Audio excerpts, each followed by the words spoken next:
कबीर दास की भक्ति भावना पर बातचीत करेंगे। मध्यकालीन भारत में अनेक संत हुए हैं, उनमें संत कबीर का नाम प्रमुखता से लिया जाता है। कबीर ने अपने समय और परिस्थितियों के अनुसार तत्कालीन समाज में व्याप्त आडंबरपूर्ण धार्मिक कृत्यों, पाखंडों, वाह्याचारों, अंधविश्वासों, कुरीतियों का जोरदार विरोध किया, निर्भीकतापूर्वक विरोध किया, सत्य का मार्ग दिखलाया और कट्टरपंथियों को फटकार लगाई। कबीर उच्च कोटि के साधक थे, महात्मा थे। वे सत्य के अन्वेषणकर्ता, ज्ञान के खोजी और ईश्वर के उपासक थे। कविता करना उनका उद्देश्य नहीं था, बल्कि अपने शिष्यों और भक्तों को, समाज के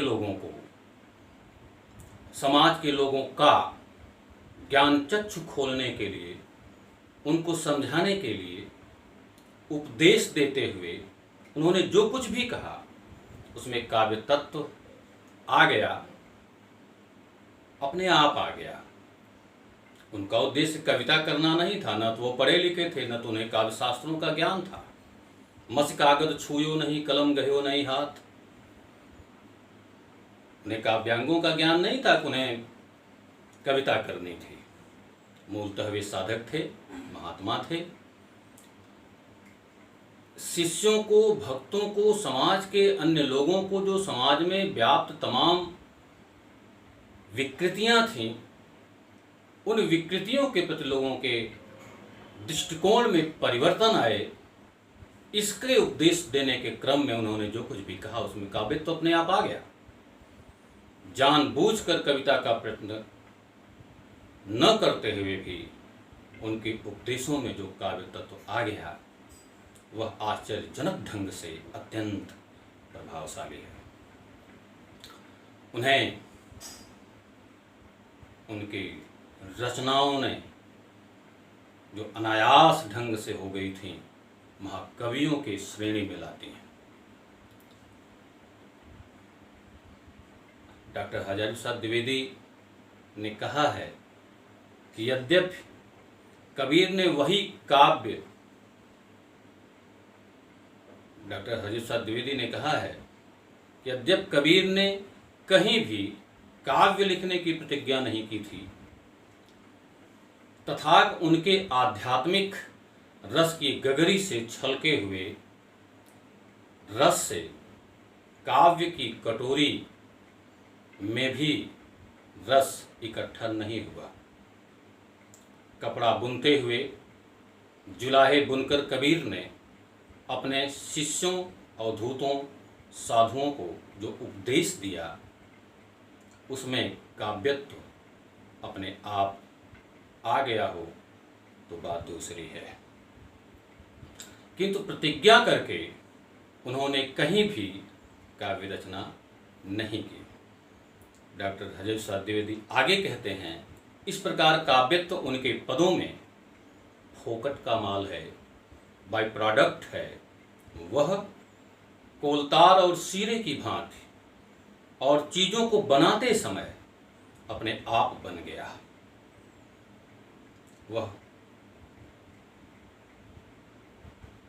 डॉक्टर हजारी प्रसाद द्विवेदी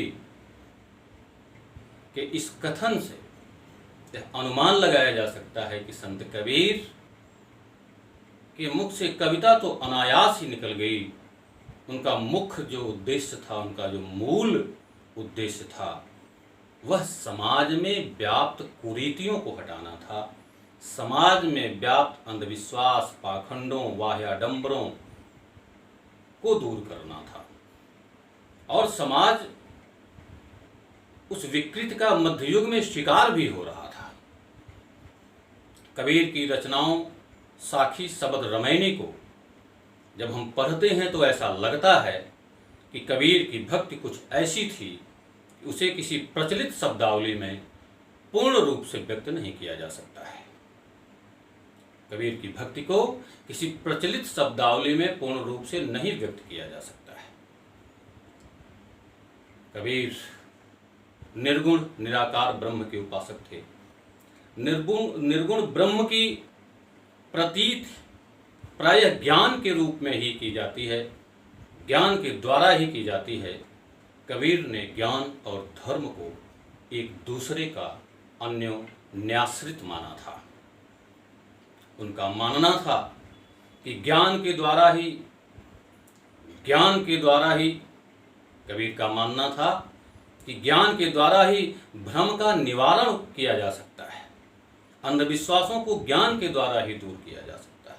निरर्थक कर्मकांडों की जो मोटी तहें हैं उनको छेद कर धर्म के सच्चे रूपों को पहचानने की जो अंतर्दृष्टि है, संत कबीर कहते हैं, वह ज्ञान से आती है।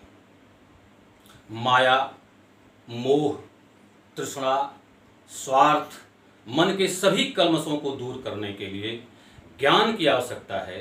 कबीर कहते हैं, संतों भाई आई ज्ञान की आंधी रे। कबीर कहते हैं, संतों भाई आए ज्ञान की आंधी रे, भ्रम की टाटी सवै उड़ानी, माया रहे न बांधी रे। कबीर दास लिखते हैं कि जब ज्ञान की आंधी आएगी, जब ज्ञान की आंधी आती है, तो मन में जो भ्रम की तमाम टाटियां हैं, टाटी देश शब्द है, ग्राम्य भाषा का शब्द है, विशेषकर भोजपुरी अंचल का शब्द है। माया, मोह, तृष्णा, स्वार्थ, मन के सभी कलमश ज्ञान की आंधी, ज्ञान के द्वारा ही दूर हो सकते हैं। कबीर यह भी लिखते हैं कि अपनी राह तू चले कबीरा, हमें अपनी राह पर चलना है। कबीर तू अपने रास्ते पर चल। आचार्य द्विवेदी कहते हैं कि राह का अर्थ संप्रदाय, जाति, कुल और शास्त्र की रूढ़ियों से जो बद्ध नहीं है, जो अनुभव द्वारा प्रत्यक्षकृत है, जो अनुभव द्वारा प्रत्यक्षीकृत है, डॉक्टर हजब साहब द्विवेदी कहते हैं, वही कबीर की राह है। मतलब वह जिसमें संप्रदाय, जाति, कुल, शास्त्र की रूढ़ियां न हो, जो अनुभव के द्वारा जो रास्ता बनता है, जो अनुभव के द्वारा प्रत्यक्षीकृत है, हजब साहब द्विवेदी कहते हैं, वही कबीर की राह है। और कबीर उसी पे राह पर चलने की बात करते हैं। कबीर के काव्य में भक्ति भावना के जो रूप दिखाई देते हैं, वे निम्न प्रकार से हैं। चूँकि हम लोग कबीर दास की भक्ति भावना पढ़ रहे हैं, तो उनकी भक्ति भावना में संत कबीर के जो रूप हमें दिखाई देते हैं, उनकी रचनाओं को पढ़ने के बाद, कबीर तो हमारे पास हैं नहीं, इस समय नहीं है, इस समय के नहीं हैं, मध्य युग के हैं, सिकंदर लोदी के समय के हैं। तो कबीर की रचनाओं को पढ़ने के बाद हमें जो पता चलता है संक्षेप में कि उनकी भक्ति भावना कैसी थी, उस पर बिंदुवार बातचीत करने के क्रम में जो पहला उनकी भक्ति में उनके भक्त का स्वरूप दिखाई देता है, वो माधुर्य भाव की भक्ति है। कबीर में हमें माधुर्य भाव की भक्ति दिखती है, हम उनमें माधुर्य भाव की भक्ति पाते हैं। माधुर्य भाव की भक्ति को मधुरा भक्ति या प्रेम लक्षणा भक्ति भी कहते हैं। इसमें भक्त स्वयं भगवान को, जीवात्मा स्वयं परमात्मा को, उनके प्रति परमात्मा को प्रिय मानता है और उनके प्रति दाम्पत्य प्रेम की अभिव्यक्ति करता है। इसमें भक्त स्वयं को प्रेयसी मानता है और प्रेयसी मान करके परमात्मा के विरह का अनुभव करता है। जीवात्मा परमात्मा के विरह का अनुभव करती है और वह उसकी बाट जोहती है। प्रसिद्ध दोहा आपको याद होगा, अंखड़ियां झाई पड़ी पंथ निहार निहार, जी भड़ियां छाला पड़या राम पुकारी पुकारी। कबीर अपने जीवन में प्रेम को बहुत महत्व देते थे। कहते थे, ढाई आखर प्रेम का पढ़े सो पंडित होए। कबीर कहते हैं कि प्रेम गूंगे का गुड़ है, गूंगे के गुड़ के समान है। सूरदास ने कहा, ज्यों गूंगा मीठे फल को रस अंतर्गत ही भावे। कबीर भी कहते हैं अकथ कहानी प्रेम की। कबीर प्रेम को गूंगे का गुण बताते हुए कहते हैं अकथ कहानी प्रेम की कछु कही न जाए। अकथ कहानी प्रेम की कछु कही नहीं जाए। गूंगे केरी सरकरा, गूंगे केरी सरकरा बैठे मुस्काए। ये गूंगे के सरकरा के समान है जो उसका सेवन तो करता है और बैठे बैठे मुस्कुराता रहता है। कबीर परमात्मा और आत्मा के मिलन के आनंद का वर्णन सांगरूपक रूप में करते हैं। जीवात्मा और परमात्मा के मिलन मतलब प्रेम का एक स्वरूप प्रदर्शित करते हैं। जैसे प्रेम करने वाले एक दूसरे से जब मिलते हैं वह भाव यहाँ पर प्रकट करते हैं। संत कबीर कहते हैं दुल्हिन गावहु मंगलाचार, मोरे घर आए राजा राम भरतार। तन रत करि मैं मन रत करिहूं, पंच तत्त बाराती। रामदेव मोरे पाहुन आए मैं यौवन मदमाती। एक युवा प्रेयसी की भांति जीवात्मा अपने प्रिय परमात्मा की प्रतीक्षा कर रही है। बहुत सारी बातें संत कबीर के प्रेम के बारे में, उनकी अवधारणाओं के बारे में, संत कबीर के प्रेम की अवधारणाओं के बारे में की जा सकती है। पूरा उनका जो साहित्य है उससे भरा पड़ा है। माधुर्य भक्ति की बात, जो माधुर्य भाव की जो भक्ति है संत कबीर की, उसके बाद दास्य भाव की भक्ति भी हम संत कबीर में पाते हैं। कबीर ने यद्यपि प्रेम लक्षणा भक्ति को ही सबसे अधिक महत्व दिया, निर्गुण मार्गी संत कबीर तुलसीदास की तरह दास्य भाव की भक्ति भी उनमें कबीर में दिखती है।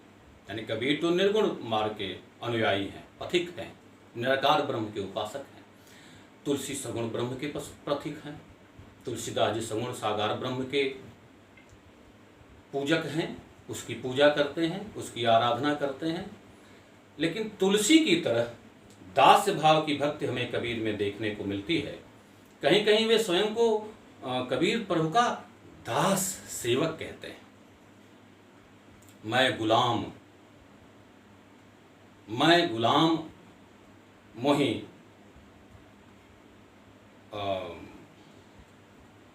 हाँ, वो अपने को गुलाम बताते हैं, कहते हैं जो सुख प्रभु गोविंद की सेवा, जो सुख प्रभु गोविंद की सेवा सो सुख राज न लहियो। अपने को सेवक बता करके कहते हैं कि जो सुख गोविंद की सेवा में है वह राजसुख में नहीं है, और प्रभु की जो गोविंद की जो सेवा है राजसुख के समान है। कबीर कहते हैं कि गृहिणी आत्मा अपने प्रिय के दर्शन के लिए दिन रात व्याकुल रहती है, उसे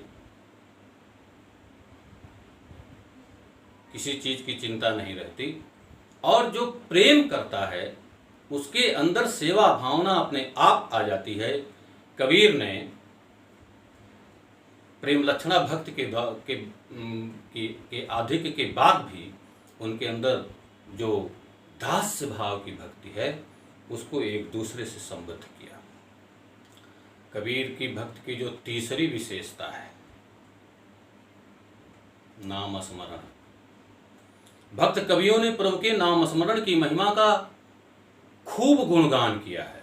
पूरे भक्ति काल के कवियों ने, चाहे वो सगुण साकार ब्रह्म के उपासक कवि हों या निर्गुण निराकार ब्रह्म के उपासक हों, भक्त कवियों ने प्रभु के नाम की महिमा का खूब गुणगान किया है। कबीर भी राम नाम की महिमा का बखान करते हैं। उनका मानना है एकाग्र चित्त होकर ईश्वर के नाम का स्मरण किया जाना चाहिए। एकाग्र चित्त होकर के ईश्वर के नाम का स्मरण करना चाहिए। वे कहते हैं कि तभी नाम का स्मरण करना सार्थक होता है। वे ऐसे नाम स्मरण का समर्थन नहीं करते, वे ऐसे नाम स्मरण के हिमायती नहीं हैं जिसमें मन दसों दिशाओं में भटकता हो। कबीर का प्रसिद्ध दोहा है, माला तो कर में फिरे, माला तो कर में फिरे, जीव फिरे मुख माहि, मनुआ तो दस दिश फिरे, फिर तो सुमिरन नाहि। कबीर नाम स्मरण एकाग्र चित्त होकर के करने की बात अपने भक्तों से, साधुओं से, सत्संग करने वालों से, अपने अनुयायियों से, समाज के लोगों से करते हैं। और कबीर की भक्त की तीसरी विशेषता दिखाई देती है नवधा भक्ति। नवधा भक्ति कबीर के काव्य में उसके तत्व दिखाई देते हैं। नवधा भक्ति के सारे तत्व, जैसे कि नवधा भक्ति के तत्व हैं श्रवण, कीर्तन, स्मरण, पाद सेवन, अर्चन, वंदन, दास्य, सख्य, आत्मनिवेदन। ये सब नवधा भक्ति के सारे तत्व हमें कबीर में मिलते हैं, उनकी रचनाओं में प्रचुरता से प्राप्त होते हैं। कबीर कहते हैं, मेरा मन सुमिरै राम को, मेरा मन राम ही आय स्मरण। मेरा मन सुमिरै राम को, मेरा मन राम ही आय, अब मन राम ही होय रहा, शीस नवामो गाय। अब तो मेरा मन राम का हो गया, ब्रह्म का हो गया, परमात्मा का हो गया, अब मेरा सिर किसी के सामने झुक नहीं सकता।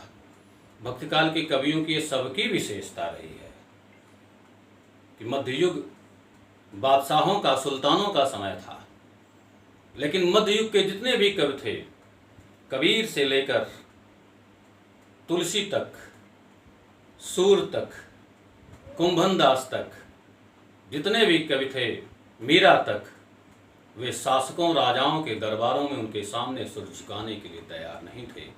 कबीर भी लिखते हैं, मेरा मन सुमिरै राम को, मेरा मन राम ही आहि। मेरा मन सुमिरै राम को, मेरा मन राम ही आहि, अब मन राम ही होय रहा, शीस नवाऊं काहि। तो इस प्रकार से नवधा भक्ति के जो तत्व हैं संत कबीर में पूरी तरह से मिलते हैं। श्रवण मिलता है, पाद सेवन, कबीर कहते हैं कि प्रभु चरणों में आसक्ति, पाद सेवन मतलब तो प्रभु चरणों में आसक्ति। कबीर कहते हैं, राम चरण मन भावे रे, पाद सेवन। नवधा भक्ति का जो प्रथम अभी हमने आपको बताया श्रवण, मेरा मन सुमिरै राम को, मेरा मन राम ही आए, पाद सेवन मैंने प्रभु चरणों में अनुरक्ति, आसक्ति, राम चरण मन भावे रे। तीसरा है अर्चन। अर्चन जो नवधा भक्ति का तीसरा तत्व है, ऐसी आरती त्रिभुवन वारै, तेज पुंज तह प्राण उतारै। वंदन अगला तत्व, वंदे तुही बंदगी सौ काम। बंदे जीवात्मा, बंदे तुही बंदगी सौ काम, हरिबिन जानी और हराम। ईश्वर के बिना और कुछ हराम है, हे बंदे तुझे केवल बंदगी से काम है। दास्य, कबीर में दास्य भाव की भक्ति है। सो सेवक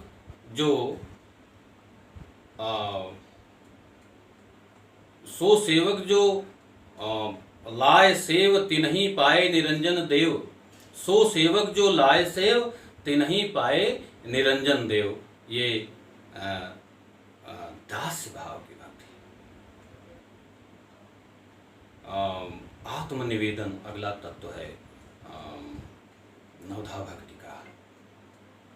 कबीर लिखते हैं, जो है जाका भावता, जाहि ताहि मिलई, जाहि ताहि मिलसी आई। जो जिसको जो भाता है उससे वह मिल जाकर के मिलाता है। निवेदन करते हैं कबीर, जाके तन मन सौंपिया, सो कबहू छानी न जाए। कबीर कहते हैं जिसको तन मन सौंप दिया उसे कभी छोड़ा नहीं जा सकता। आत्मनिवेदन। आचरण अगला है सख्य। कभी सख्य भाव की भक्ति करते हैं। अंक भरे भरी भेंटिया मन में नाही धीर।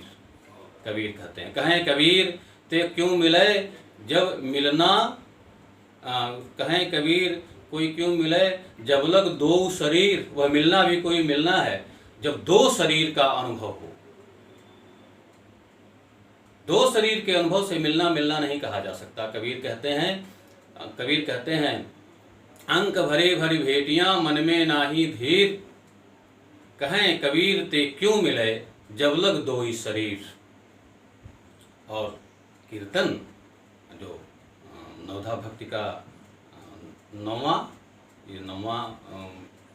तत्व है नवधा भक्ति का। कबीर कहते हैं कि ज्यों ज्यों हरिगुण सांभले त्यों त्यों लागल तीर।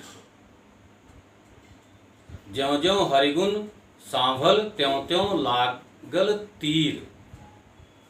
ये कीर्तन और जितने भी तत्व हैं, श्रवण पाठ सेवन अर्चन बंदन दास आत्मनिवेदन सख्य कीर्तन, ये पूरी की पूरी उनकी संपूर्ण रचनाओं में साखी शब्द रमैनी को आप देखेंगे तो ये नवधा भक्ति के सारे तत्व उसमें मिलते हैं, प्रचुरता से मिलते हैं। कबीर की भक्ति की जो अगली विशेषता है, कबीर अपनी भक्ति में आचरण की शुद्धता पर बहुत बल देते हैं। आचरण शुद्ध नहीं है, भक्ति करने का कोई तात्पर्य नहीं है, भक्ति करने का कोई मतलब नहीं। कबीर कहते हैं कि आचरण की शुद्धता के लिए क्या आवश्यक है। जिस प्रकार के लोगों के साथ रहा जाएगा उनकी आदतें अपने अंदर आ जाएंगी। कोई व्यक्ति कितना अच्छा है, कोई व्यक्ति कैसा है, अच्छा या बुरे की बात नहीं, कोई व्यक्ति कैसा है यह अगर देखना है, उसके इर्द गिर्द कौन लोग रहते हैं, वह किन लोगों के बीच रहता है, कौन लोग उसके प्रशंसक हैं, इसको देखना पड़ेगा। कबीर कहते हैं कि आचरण की शुद्धता के लिए अच्छी संगति करनी चाहिए, तभी आचरण शुद्ध होगा। कबीर कहते हैं कि आचरण की शुद्धता के लिए कुसंग का त्याग करना पड़ेगा, सत्संग करना पड़ेगा। कबीर सत्संग करने पर बल देते हैं। वे काम क्रोध मद लोभ मोह अहंकार ईर्ष्या द्वेष आदि से दूर रहने की सलाह देते हैं। इसके लिए कहते हैं सत्संग करना चाहिए। तुलसी भी लिखते हैं, हालांकि तुलसी से तुलना नहीं कर रहे हैं, पूरे भक्ति काल के जितने भी कवि हैं, किसी भी विचारधारा के रहे हों, निर्गुण निराकार ब्रह्म के उपासक रहे हों, सगुण साकार उपासक रहे हों, वे अच्छी संगति करने पर बल देते हैं। कबीर कहते हैं कुसंग को त्याग करके सत्संग की शरण में जाना चाहिए। कबीर कहते हैं कि कबीर संगति साधु की बेग करीजे जाई, दुर्मति दूरी गवाई सी देसी सुमति बताई। कबीर कहते हैं कि हमें संतों की संगति, सज्जनों की संगति, साधु की संगति वेग पूर्वक बिना विलंब किए तुरंत जाकर के करनी चाहिए। वे हमारी दुर्मति को दूर कर देंगे। अगर हम ऐसा करेंगे तो अपनी दुर्मति को गंवा देंगे, अपनी दुर्मति को हमारी दुर्मति दूर हो जाएगी, दुर्बुद्धि दूर हो जाएगी और सुमति आएगी। बिन सत्संग विवेकन होई, जहाँ सुमति तह संपत्ति नाना, जहाँ कुमति तह विपत्ति निधाना। तुलसी भी कहते हैं। कबीर भी आचरण की शुद्धता पर बल देते हैं और आचरण की शुद्धता सत्संगत से ही आ सकती है। कबीर की भक्ति की जो अगला बिंदु उनकी साहित्य में मिलता है वह प्रपत्ति भाव। प्रपत्ति भाव का मतलब है कि शरणागति। प्रपत्ति का अर्थ है शरणागति, आत्मनिवेदन। कबीर भगवान के प्रति पूर्ण समर्पण के पक्षधर हैं और वे कहते हैं कि अगर हम भगवान के प्रति पूरी तरह से समर्पित रहेंगे तो हमें कभी मृत्यु का भय नहीं होगा। इस दुनिया में कोई ऐसा नहीं है जिसे मृत्यु का भय न हो। इस दुनिया में ऐसा कोई नहीं है जो मौत से न डरता हो। हालांकि बहुत से लोग कहते हैं कि आप हमको तो प्राणों से भी प्रिय हैं, लेकिन यह कटु सत्य है और ये यथार्थ, कटु नहीं है, यथार्थ है और होना भी चाहिए कि सबसे ज़्यादा हर व्यक्ति को सर्वप्रथम अपने प्राण प्रिय होते हैं। भावनाओं में बह करके आदमी भले कह दे कि आप हमको प्राणों से भी ज़्यादा प्यारे हैं। तो संत कबीर प्रपत्ति भाव के अंतर्गत कहते हैं कि परमात्मा के प्रति पूर्ण समर्पण अगर रहेगा तो मृत्यु का भय नहीं आएगा, मृत्यु का भय छूट जाएगा। कबीर कहते हैं, कबीर तेरे संशय आया, कबीर तेरे संशय आया, राख लेहु भगवान। कबीर तेरे शरणे आया, संशय नहीं शरणे, कबीर तेरे शरणे आया, राख लेहु भगवान। शरणागत प्रपत्ति भाव कहते हैं कि परमात्मा, हे परम ब्रह्म, कबीर आपके शरण में आया है, अब उसकी रक्षा आप करो। तो कहते हैं कि संसार सागर से पार जाने के लिए, संसार सागर को, भवसागर को पार करने के लिए कबीर कहते हैं प्रपत्ति भाव आवश्यक है। भवसागर अथाह जल, कबीर कहते हैं भवसागर अथाह जल, तामय तामय वोहित राम आधार, कहें कबीरा हम हरि शरण, तब गोपद खुर विस्तार। कबीर के भक्ति साधना में ईश्वर पे अखंड विश्वास है, ईश्वर पर विश्वास। प्रपत्ति भाव के बाद ईश्वर पर विश्वास हमें कबीर की साखियों में, उनकी रचनाओं में, उनकी पद में, उनकी रवायनी में हमको दिखाई देता है, उनके कीर्तनों में दिखाई देता है। कहते हैं साईं सु सब होत है, साईं सु सब होत है, बंदे ते कछुनाए, राई ते पर्वत करे पर्वत राई माए। बड़ा प्रसिद्ध दोहा हम लोग बचपन से पढ़ रहे हैं। साईं सु सब होत है, बंदे ते कछुनाए, राई ते पर्वत करे पर्वत राई माए। कबीर की भक्त में हमें हठयोग का भी समन्वय मिलता है। कबीर ने इड़ा, पिंगला, सुषुम्ना, इन नाड़ियों का और षट चक्र आदि का जो सुंदर समन्वय किया है अपनी साधना में, बड़ा अनूठा है, बड़े सरल सहज ढंग से। ये उन्होंने सिद्धोनाथों से लिया था और बड़े सहज और सरल ढंग से उन्होंने अपनी भक्ति में उसका समन्वय किया है। कहते हैं कबीर कमल प्रकाशिया, कबीर कमल प्रकाशिया, आया निर्मल सूर, निश अंधियारी मिट गई बागे आनंद नूर, निश अंधियारी मिट गई बाजे आनंद नूर। कबीर कहते हैं अनहद बाजे नीझर झरे, अनहद नाथ, अनहद बाजे नीझर झरे, उपजय ब्रह्म ज्ञान। अंदर अगिन अंतर प्रकट भई, अग्नि अंतर प्रकट, अंतर अग्नि प्रकटय, लागे प्रेम ध्यान। अनहद बाजे नीजर झरे, उपजय ब्रह्म ज्ञान, अग्नि अग्नि अंतर प्रकट भई,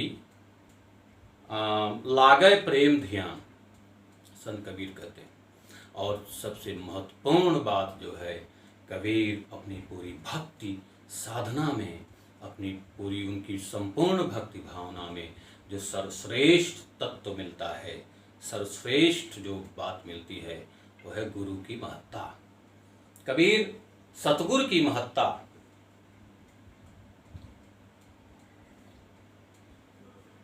बताते हैं। पूरा का पूरा कबीर का जो साहित्य है, और केवल कबीर का साहित्य नहीं, निर्गुण ब्रह्म के पूरे सभी संतों कवियों का जो साहित्य है, उसमें गुरु की महत्ता का वर्णन है। सतगुरु की महिमा अनंत, अनंत किया उपकार, सतगुरु की महिमा अनंत, अनंत किया उपकार, लोचन अनंत उघाड़िया, अनंत दिखावन हाड़। सतगुरु की महिमा अनंत है, उन्होंने हम पर अनंत उपकार किया है, संत कबीर कहते हैं। और केवल एक दो नहीं, सैकड़ों दोहे आपको कबीर के गुरु की प्रशंसा में। एक तो कहते हैं गुरु गोविंद दोऊ खड़े काके लागू पाए। जिस परमात्मा की भक्ति की बात कबीर कहते हैं, उस परमात्मा सब कुछ छोड़ करके परमात्मा की भक्ति करो। कबीर उस परमात्मा को भी गुरु के समक्ष परे कर देते हैं। गुरु गोविंद दो खड़े, काके लागू पाए, बलिहारी गुरु अपने, गोविंद देव बताए। गुरु को महत्व देते हैं। और कबीर कहते हैं सतगुरु समा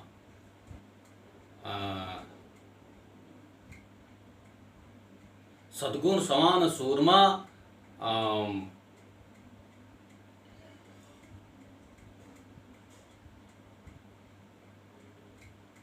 सतगुरु की प्रशंसा में बहुत सारी बातें कही गई हैं।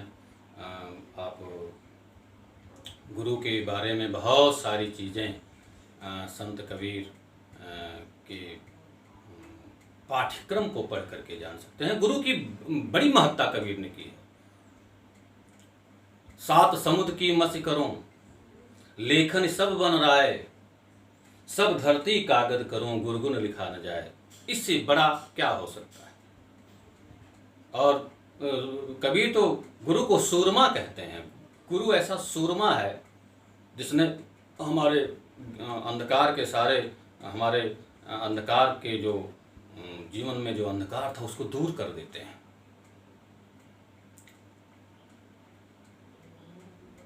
कबीर कहते हैं कि भक्त को,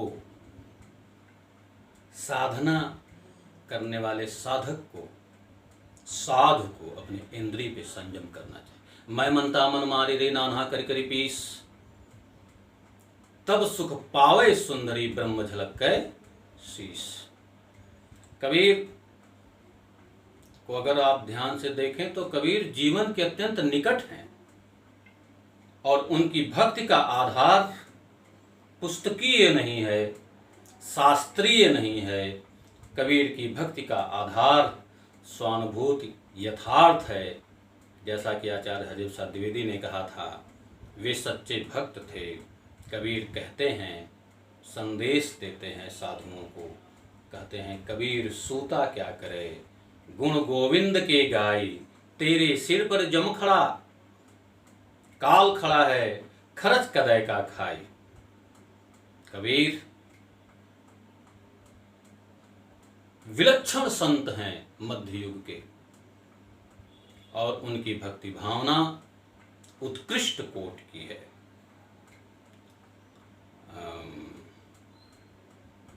कहते हैं कि कबीर राम रिझाई ले, मुख अमृत गुण गाई।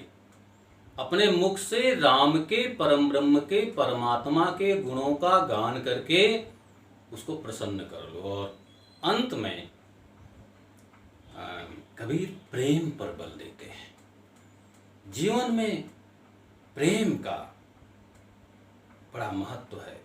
और आज के समय में जीवन में प्रेम की बहुत जरूरत है। जब समाज में वैमनस्य अकारण सकारण फैल रहा हो, भ्रम बस फैल रहा हो या फैलाया जा रहा हो, तब कबीर की प्रासंगिकता बहुत ज़्यादा बढ़ जाती है। कबीर कहते हैं कि यदि मन में अहंकार होगा तो ईश्वर नहीं होगा। जब मैं था तब गुरु नहीं, अब गुरु हैं हम ना। गुरु माने भारीपन, जब बहुत भारीपन रहेगा, और भारीपन आ जाता है अहंकार के कारण। प्रेम, अहंकार वही होगा जहाँ प्रेम नहीं होगा। जहाँ प्रेम होगा वहाँ अहंकार नहीं होगा। जब मैं था तब हरि नहीं, अब हरि हैं मैं नाय। जब मैं था तब गुरु नहीं, अब गुरु हैं हम नाही। प्रेम गली यदि साकरी, तामे दो न समाए। प्रेम की गलियाँ सकरी है, उसमें दो नहीं रह सकते। प्रेम का मार्ग अत्यंत संकरा है, उसमें दो नहीं रह सकते। अहंकार भी रहे और प्रेम भी रहे, एक साथ तो संभव नहीं है। जाघट प्रेम न संचरय, सो घट जानू मसान। कबीर कहते हैं जिसके शरीर, जिसके अंदर प्रेम नहीं है, उसका शरीर श्मशान के समान है, मुर्दे जहाँ फूके जाते हैं। जाघट प्रेम न संचरय, सो घट जानू मसान। जैसे खाल लोहार की, सांस लेत बिन प्राण। कबीर कहते हैं प्रेम को बड़ा महत्व देते हैं। जहाँ प्रेम तहि नेम नहीं, जहाँ न बुद्धि व्यवहार। प्रेम भगत जप मन भया, कौन मिटे तिथिवार।